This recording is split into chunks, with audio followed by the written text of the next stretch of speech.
Oh boy, what's going on, Central Unit? It's the Central Man here. So back again with another classic WWE pay-per-view review.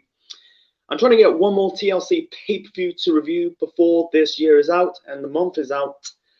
So yeah, I'm gonna review, oh boy, TLCS or TLC 2014 at the Quicken Loans Arena. I think right now it's called the Rocket Mortgage Fieldhouse in Cleveland, Ohio, on the 14th of December 2014. The attendance for the show was 14,000, and the buy rate for TLC 2014 is a 39,000 pay-per-view buys. This is the lowest since the launch of the network in February of that year. 39,000 pay-per-view buys. Oh boy, that pay-per-view. Really, the buy rates for WWE's pay-per-views gone down. I think it's gone down ever since. And I've done my research. Let's check the comparisons. You know, the previous year pay-per-view, TLC 2013, that got about 181,000 pay-per-view buys because the main event of that show was John Cena versus Randy Orton in a TLC match to unify both the WWE and the World Heavyweight Championships. So fast forward a year later, the Authority is no more because they lost their jobs at Survivor Series. That was the same night as the debut of Sting. So I'll get to it later on in this review. Anyway, so the commentators for the show are Michael Cole, Jerry the King Lawler, and JBL. The only match in the kickoff show match, the only match of the kickoff, we got the New Day versus, what was it, Golden Stardust? That is Goldust and Stardust. That is Cody Rhodes. Anyway, so this is the New Day's first pay-per-view appearance as a trio because they did this video package of them being Black Choirs. It's kind of like the first stage of the New Day was so polarizing. In late 2014 and the first quarters of 2015. Before they changed up their characters. Anyway, the match was okay. I feel like the match you'll probably see on Monday Night Raw or SmackDown. In the end, the New Day got the victory. They hit soon to be called the Midnight Hour. I think it was on Goldust to score the victory. And yeah, I think this is the reason why Cody Rhodes left the WWE.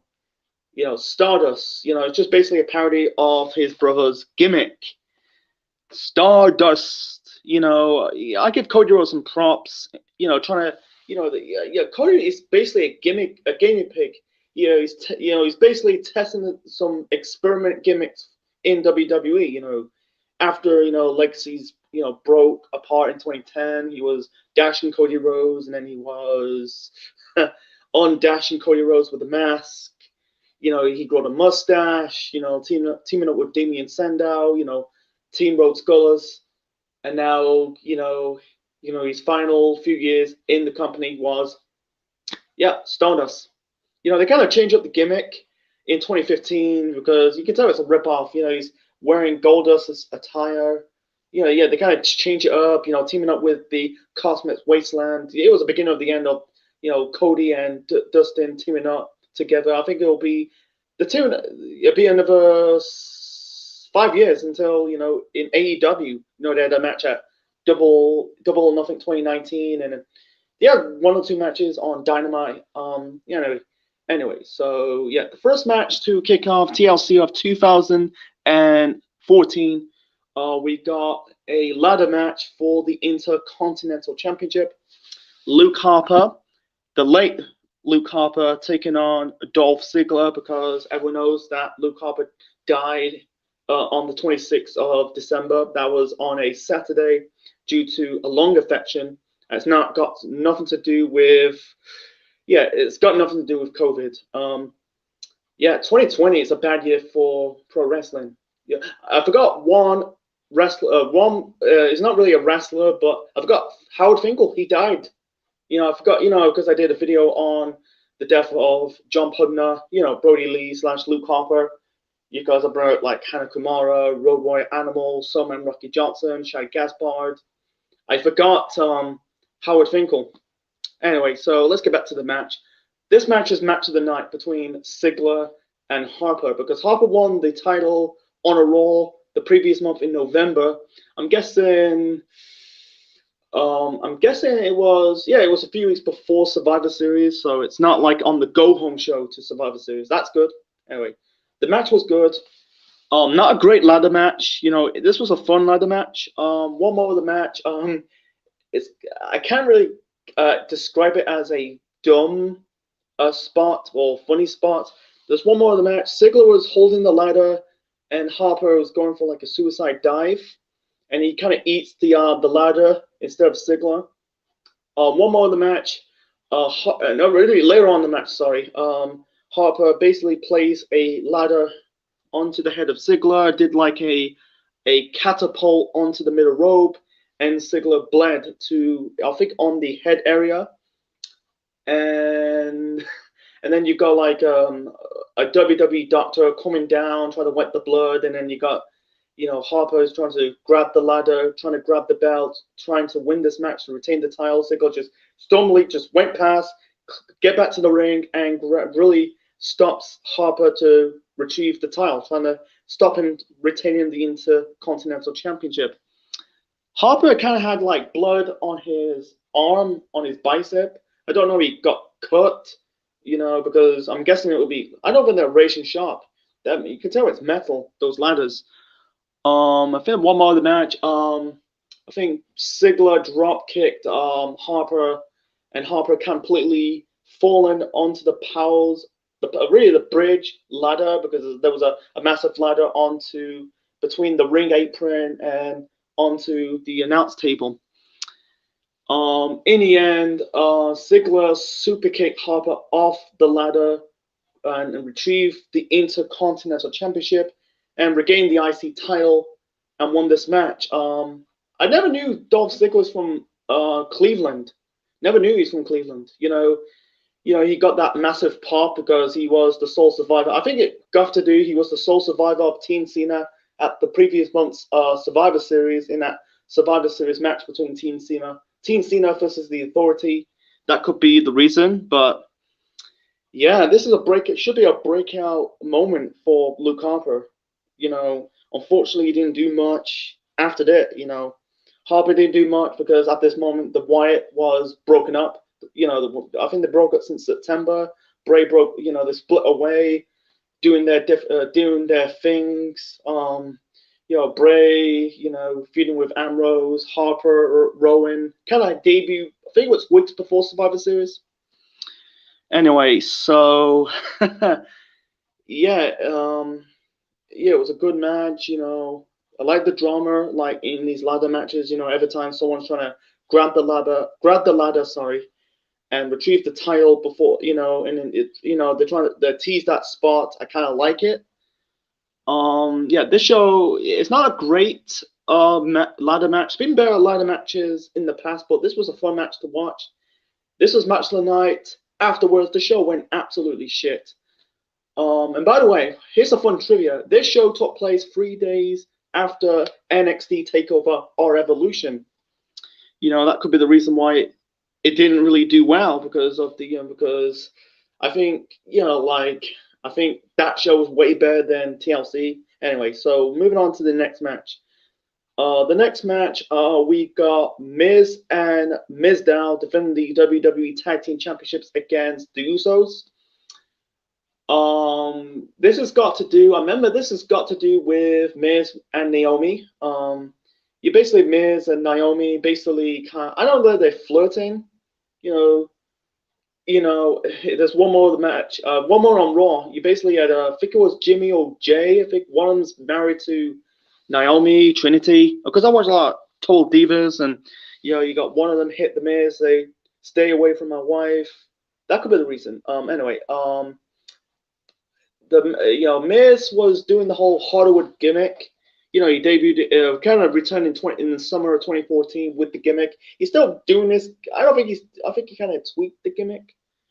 ever since. He's still, with the, still got the Miz's theme music, but you got the start of the entrance. You got like the quiet on the set. Please can I have quiet on the set, because I think it came off that Miz. He did the Marine Free. I think he did like, was it Christmas Bounty? Because he's an actor in real life. He do future movies. Like Santa's Little Helper and the two future, Marine 4 and 5 and 6. Anyway, so the match between Miz and Mizdow, that is Damian Sandow, by the way. Aaron Stevens and the Usos. It was okay tag team match. Sorry, my throat's dried. I've been drinking coffee all day. Anyway, the match was okay for what it is. Wasn't great. It's more focused on Mizdow, because here's the backstory to this. So the whole bulk of 2014, he had Damian Sandow actually doing the parody of gimmicks.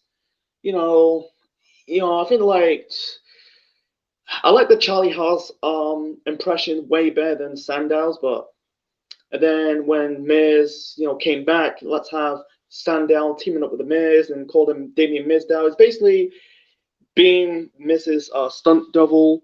Every time Miz do a bump or move, he copies. That really truly got Aaron Stevens, Damian Sandow over. The match was okay. Nothing, not really worthy to watch. Overrides with Damian instead of Mizdow doing copying the Miz. Sorry, I'm stirring like a pig. Sorry. Anyway, in the end, the Miz hit, I think it was Jimmy OJ with the Slammy Award trophy to cause a DQ. And by the way, Miz is the hometown boy, because he's born in Cleveland. And there's fans booing. The fans were booing the Miz. And it's very funny that Miz. I never knew, like I said, I never knew Dolph Ziggler was born in Cleveland. I thought he's from Florida, but I done my Wikipedia. He's from Cleveland. I think Howard, Florida he's built from. Anyway, he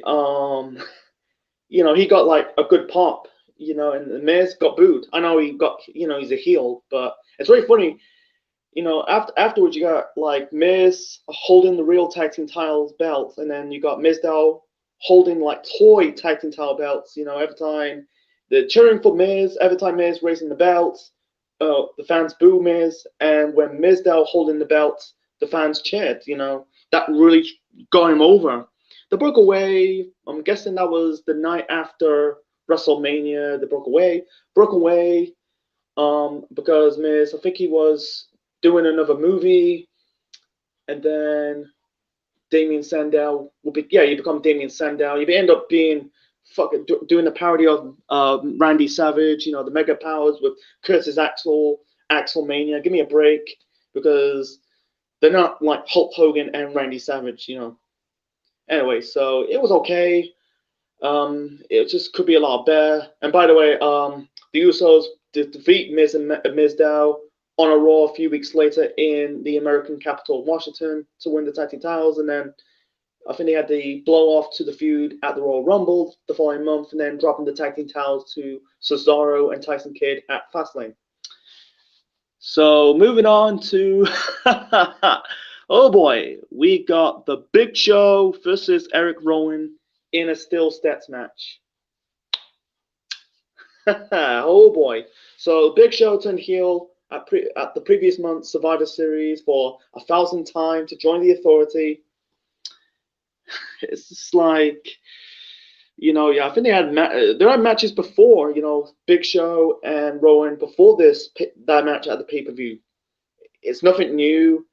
And, the fans, I think during this match, the fans cheering Big Show sucked. At the same time, they're not really giving the shit to Eric Rowan. Like, that was a mistake for WWE, breaking up the Wyatts. I'll get to it a little bit later on, a bit shortly.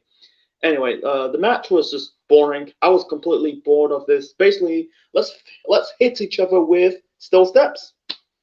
it's similar to, you know, chairs matches. There's one chairs match on the show. I'll get to it later on.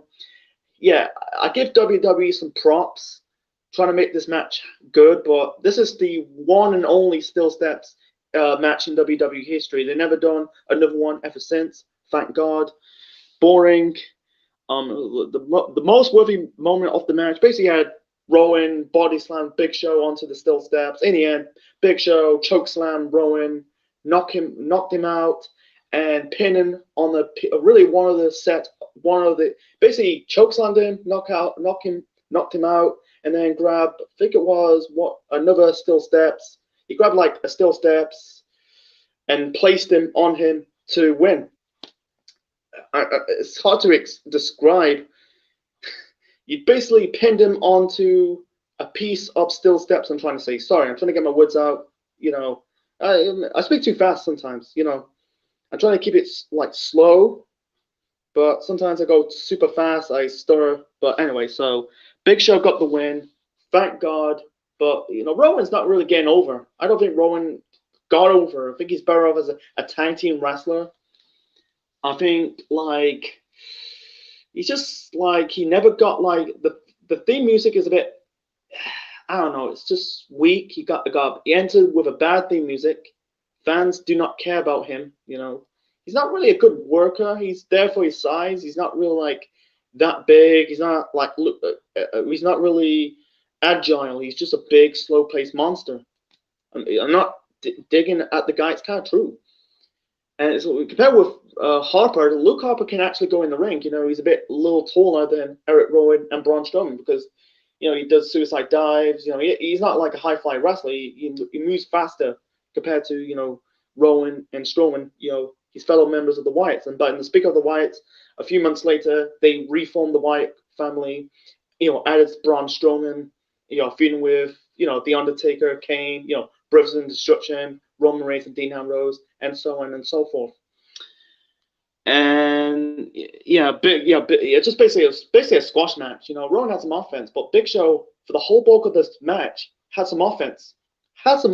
Basically, it's just like I don't think Rowan did nothing wrong. He's basically like, hey, let's have Big Show beating the piss out of Rowan. Rowan has a little bit of offense, but let's have Big Show win. I'd rather have Rowan getting the victory over the Big Show, and then guess what? And Rowan lost the next night on Raw, so he's booked like a fucking loser. Let's move on to the next match. So the next match, match number 4, we got John Cena versus Seth Rollins in a not TLC, tables match. If John Cena loses, he will basically lose his show, really his title opportunity against Brock Lesnar. At this moment, Seth Rollins is Mr. Money in the Bank because he won the Money in the Bank ladder match. I think it was in June at the Money in the Bank pay-per-view. So because at the time they would, you know, not doing the Raw and SmackDown ladder matches. You know, they just do like just a normal men's ladder matches. You know, with the big gold briefcase, and then, you know, in later years, you know, when SmackDown as when they did the brand split, they had, you know, you got the blue briefcase. I don't know what color the briefcase right now. I don't want to get into it, but anyway. So, boy, if Cena lose, he will lose. He will never challenge Brock Lesnar at the Rumble. It's nothing new. We've already seen it. They fought at Extreme Rules in 2012. They fought at SummerSlam of that year. Sorry, you know, when Brock Lesnar won the title. They fought at Night of Champions. That ended in a DQ by Seth Rollins. So it's nothing like new. It's just like, yeah. And this match, and the conclusion, of course Cena's going to win. I knew Cena's going to win this match. And by the way, this match is so overbooked as shit, man. J&J Security interfered this match a lot. You know, every time like Cena attempted to put Rollins through a table, basically you had like J&J, that is Noble and Noble and Mercury trying to remove the table, trying to away from Cena. Every time, like, he's trying to grab the table or trying to put Rollins through a table, trying to help Rollins win. But it's so overbooked as fuck, man. I can't really get behind it.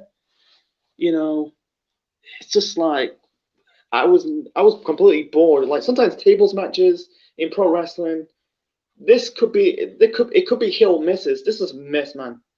There's no way near as a hit. One more of the match, Cena hit like an AA off the top rope onto Rollins into a table. Unfortunately, the referee got knocked out. And then there's one more of the match. Both Rollins and Cena went through a table, and then they got the other referee to decide who's the winner. They both raise each other's arms, and then restart the match. And then you got the Big Show coming down, and then you got the return of Roman Reigns, and the fans pop for Roman Reigns.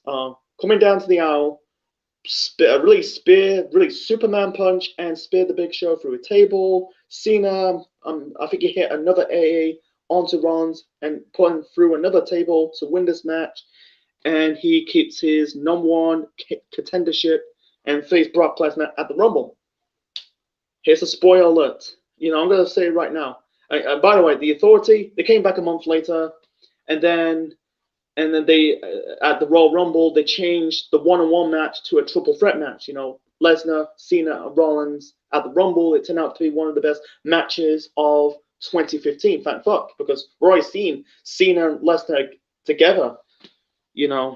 Why would see it another again? Why would I see it again? When I watched this, I thought, I don't mind Cena Lesnar. Hope they do a blow off. Get this shit over, but.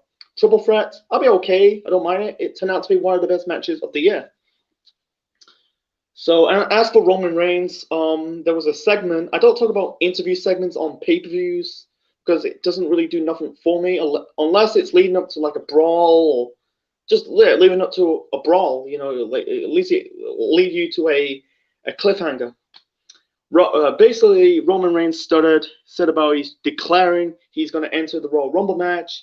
And spoiler alert, he wins the Royal Rumble match. This was like the beginning of the end of Roman Reigns for the first 5 years. He's been shoved down every people's throats. He got booed at Philadelphia when The Rock, basically raised his hands and they booed The Rock as well. And really the start of the reign of terror of Roman Reigns, until right now in 2020, he's getting over as an amazing heel, the tribal chief. 2014 or really 2015 and beyond, he's been shoved down our throats. Trying to be the underdog and trying to be good old USA. Roman Reigns beating with Rusev and being the Undertaker. The Shield reunions, they're trying to get this dude over, and he's just never worked as a heel. He's just like not that good in the mic. He's just got no personality and charisma. He's not like. He's just come off so just awkward. And then when he was a heel, he's organic. He's this bloodthirsty, the tribal chief. It's night or day for Roman Reigns. So moving on to the next match. The next match, we got Nikki Bella defending the Divas Championship against AJ Lee. This is a rematch from Survivor Series when Nikki won the title from AJ after helped by her sister Brie. And they end this rivalry between Nikki and Brie because people are not buying this rivalry, this storyline between Nikki and Brie. Like this one, because Nikki came back, turned on her sister Brie at SummerSlam, helped Stephanie McMahon win her match, and then I think it was on a Raw that Nikki said to Brie, I wish you die in the wound, and it's basically. This is pitched in real life because on Total Divas they kind of have a fallout because I'm guessing this was I think it was the first episode of season 3 that Brie and her mother and brother basically trying to meddle in Nikki's relationship with John Cena, trying to make John Cena break up with Nikki Bella. They end up breaking up in real life. I'm guessing in 2018 or 2019.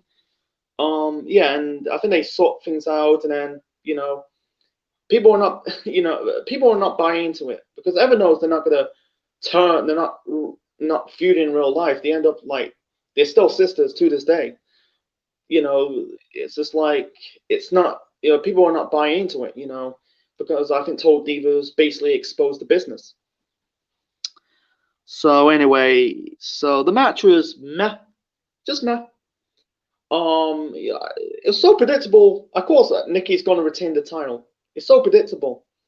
In the end, you had I'm guessing like AJ hit the Shining Wizard onto Nikki. Brie grabbed Nikki's leg, placed her on the rope. She got ejected from the match. In the end, Nikki sprayed some, I think it was some spray in the face of AJ Lee, hit the rack attack to win this match and retain the Divas Championship. And this was the second to last pay per view appearance for AJ Lee, second to last pay per view match before she left the company. That was the night after the Raw after WrestleMania 31, and it looks like she's not coming back. I don't want to get into it. That's another topic video for another time. Before we get to the final three matches of the show, need a drink. Be right back.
I'm back. So yeah, the next match. Oh boy, we got Ryback versus Kane in a chairs match. So I hate these matches. You know, chair matches in pro wrestling never turn out to be good. Mostly in WWE, they never turn out to be good. The last chairs match I covered was Undertaker versus Batista at TLC in 2009. That was not a good match. And this match, not it's the same. So the most memorable in this rivalry, you know, this is on Raw. Basically, after the Authority was got fired, basically you had Kane working in a construction, not construction. He's working in like in a, I think it was in a catering area near like there was a catering area near backstage.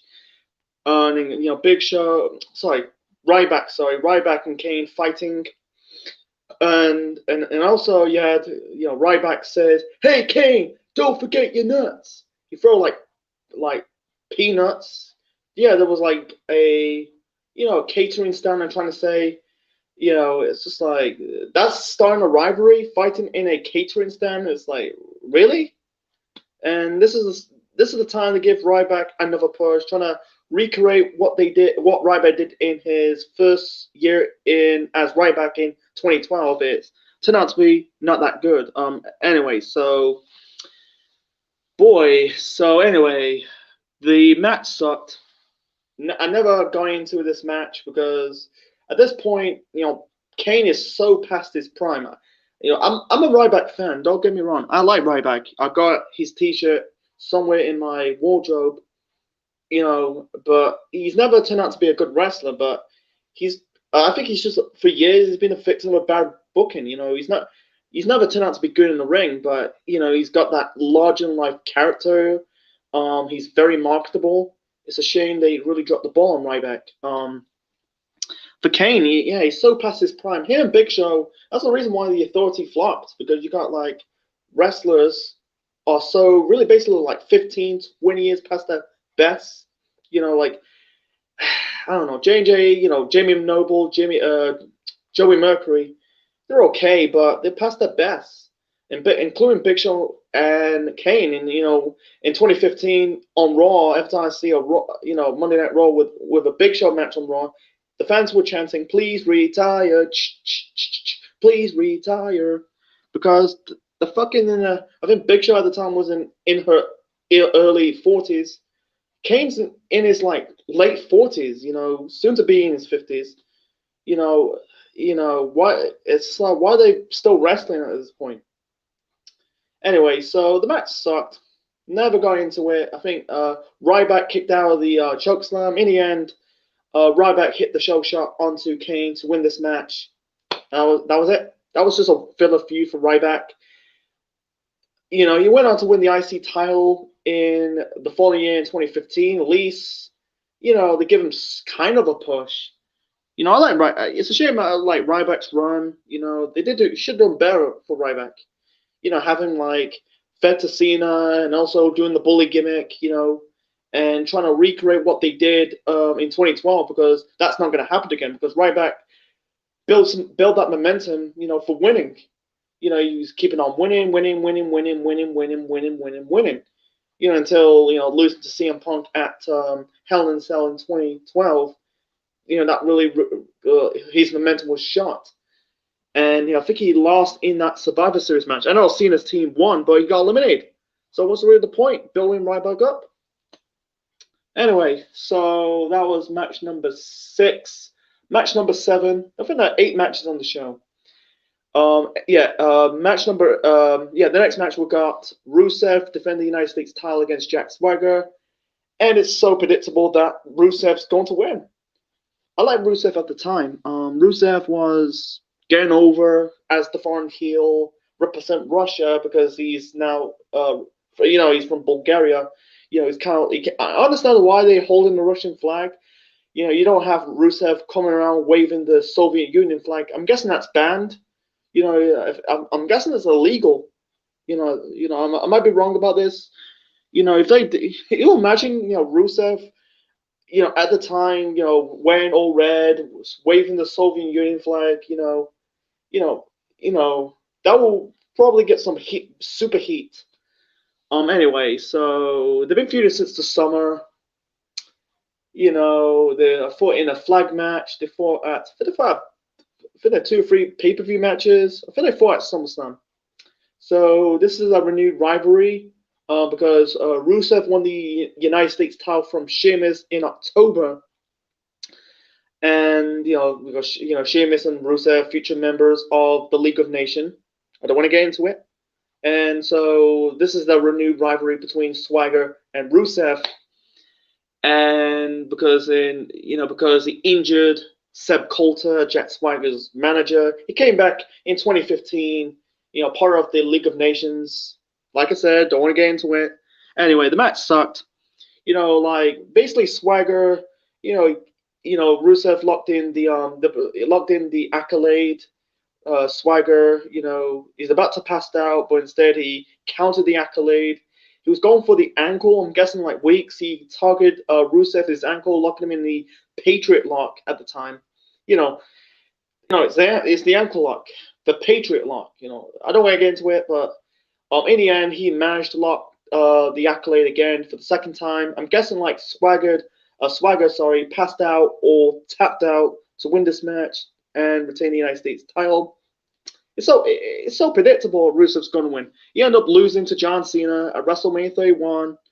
It's really a shame how Rusev, since he got called up to the main roster until losing to Cena in 2015, it's just like one might have been. Rusev was getting over as this foreign heel, and they never keep this momentum. For Lana right now, I don't like Lana right now. I think she's annoying, but back then I like her as this ravishing Russian, she's called. With her fake accent. I don't like her accent, her real accent. It's annoying, but her fake accent is so good. So, it's Natal Day. I like the Lana from 2014 until I'm guessing 2019 when she ditched the Russian accent. Teaming up with this storyline between Rusev, Lashley, and Lana. Yeah, it's just it's just like they're both in AEW right now. Jack Swagger, wrestling his real name. His real name is Jake Hager, and Rusev is Miro. Miro, that is his real name, Miro. And the accolade will later on become Game Over in AEW. Miro, Rusev's now teaming up with Kip Sabian and Penelope. Sorry, can't get the words out. Penelope Ford, and then Hager, is part of the inner circle. Anyway, moving on to the main event. The main event, we got Dean Ambrose versus Bray Wyatt in a TLC match. The backstory is this. So in October of that year, in Hell in a Cell, basically Bray Wyatt interfered in the Hell in a Cell match between Dean Ambrose and Seth Rollins, and then they've been feuding for 2 months. They had a match. I think they had some matches on Raw and SmackDown. They had a match at Survivor Series that ended in disqualification. So this is basically a blow off to the feud between Rollins and Wyatt, because at the time Wyatt was not doing anything after he feuded with Jericho, and I think that was 2 matches, and then he's feuding with after he feuded with Ambrose. He was kind of like in this filler feud at this point. After he's feuding with John Cena, he was not doing anything. He was in the WWE title picture for a cup of coffee in the summer of 2014, and then went on to feud with Chris Jericho, and then Dean Ambrose. I don't understand it. I understand they're trying to build him up for The Undertaker at WrestleMania 31 the following year in 2015. Anyway, the match was good, but the problem is, this was a spot fest. I'm not saying spot fest could be bad. It could be a hit or miss. This is slightly a hit. It's too much. There's one more of the match. Ambrose did one more of the match. I think Wyatt was going for trying to clothesline or did a splash onto the corner when Ambrose was laying on the ladder, but Ambrose got out of the way in the last minute. Then he placed the ladder on the corner, and then he did a jumping clothesline off the top rope. That was good. That was okay. He did a diving clothesline off a ladder near the entranceway and put Bray Wyatt through a table. He did it minutes later onto the tallest ladders, put him through the announce table. In the end, it was so stupid. So basically, Ambrose grabbed it was one of the TV monitor, and he's trying to hit him, but it's still unplugged. And then he's trying to do it the second time. The TV blowing in his face. Wyatt countered, hit the Sister Abigail to win this match. Yeah, that was weak. It turned out to be a good match, a fun match, but could be a lot better because I feel like it's just spot fest after spot fest every single time. It's just really. And as for Ambrose, he bought like a loser. What's he done? He lost. I think it's 4 free pay-per-view matches he's lost. I don't think, did he win at SummerSlam? Can't remember. He lost to Rollins at the Hell in a Cell match in October. He lost to Bray Wyatt. I think he won. I think he lost that Survivor Series via DQ, and now lost this match on the show. He's bought like a loser. It's not a good way to build a new star. And he made him like a dumbass. With the TV monitor, it's still plugged. It's the best way. Can you just unplug the TV? If you just unplug the TV, it could be good. But besides that, it's just one of the stupidest moments. It's very lucky he's not turning into a meme like Seth Rollins. Seth Rollins with a face. I think he got punched in the balls or something. This was at SummerSlam. He was come out with the funny face and wearing the white tights. I think it was SummerSlam. I think. Anyway, so yeah, it was a okay main event. Could be a lot better. So anyway, so my final rating for TLCS or TLC 2014 is a 4 out of 10. Sorry, not a good show. I think this is one of the worst pay-per-views of 2014. I think the Rumble's worse because of that horrifying main event, the Royal Rumble match when Batista won. But besides that, TLC is oh my god, this is 3 days before. This is 3 days after NXT Takeover or Evolution. And by the way, I will cover classic takeover shows. The first one I'm going to review is NXT Arrival. That'll be in January. Stay tuned for that. Anyway, so the only match is worth watching on the show has to be Ziggler versus Luke Harper. It's got to be one of the best matches of 2014. Besides that, it's a one-match show, to be honest. I'm going to be honest. One-match show. Other matches were okay, like the tag team title match. You know, there was via the disqualification, but it's still okay. It's more about Mizdow instead of the title match. Cena and Rollins in a tables match, overbooked. You know, if they did it like once or twice, the interference by J&J Security, it'd be okay. If they just not really necessarily cut out the interference, if they tone down, don't do a lot of interference, it could be a bad match. I can really put it in the good, but it's okay. It was an okay match. Could be a lot better. It's it's good to see Roman Reigns coming back, but besides that, it was just like I feel like some of these matches on the show better off on Raw or SmackDown, not on a pay-per-view that's not going to pay a lot of money. Do you? Yeah, this is for like a Raw or SmackDown on a Sunday. Like you got Ryback and Kane. Let's talk about the bad. The bad was the bad. Like Big Show and Rowan in a still stats match. Glad it's the only one. Glad they didn't break back ever since. And also Ryback Kane in the chairs match. And Rusev versus Jack Swagger for the United States title. I feel like they should have cut these matches off the card. Like I said, I feel like these are not pay-per-view worthy matches. Like I said, it's better off on Raw or SmackDown, not on a pay-per-view that people spend a lot of money. And the okay is okay. And also you got Nikki Bella versus AJ Lee. That was fine. It's just like, yeah, TLC 2014. Yeah, that is not a good show. It started out good, and afterwards, it just fall down the cliff. If they just like it was poorly executed. If they could just cut down some of these matches, make it 7 matches or really 5 matches, it could be a not too bad show. But besides that, it's just like, what the hell, man? It's just like, I'm just like, I can't explain. It's just like, it wasn't that bad. I've seen a lot of bad wrestling shows in the past, but it's just like who gives a fuck? And after the Rollins and not Rollins, the Ziggler and Harper match, the crowd died. They just they boo for John Cena. John the singing John Cena sucks, or let's go Cena sucks. But besides that, they just don't give a shit. And the buy rate's poor. It's 39,000 pay-per-view buys. It's that could be the reason why the attendance was okay. It was 14,000, but the buy rates, oh my god!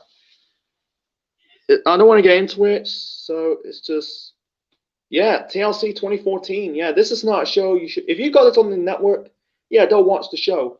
Just watch, the opener, Ziggler versus Harper in the ladders match, and other matches, skip at all costs. So anyway.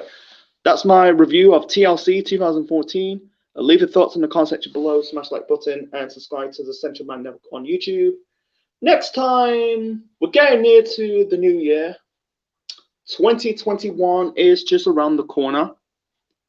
I'm going to review, because in the first 4 weeks of 2021, I'm going to review some sold out shows. So let's go into the WWE side. I'm going to review some New Year's Revolution pay-per-views. They did 3 in their history, 2005 until 2007. So yeah, the next time I'm going to review, that'll be on the final 3 days of 2020. That'll be tomorrow. So tomorrow, I'm going to review WWE New Year's Resolution 2005, the Elimination Chamber match. So this is the Central Man officially signing out. Check you later. TLCS or TLC 2014. That is a thumbs down show of a pay-per-view.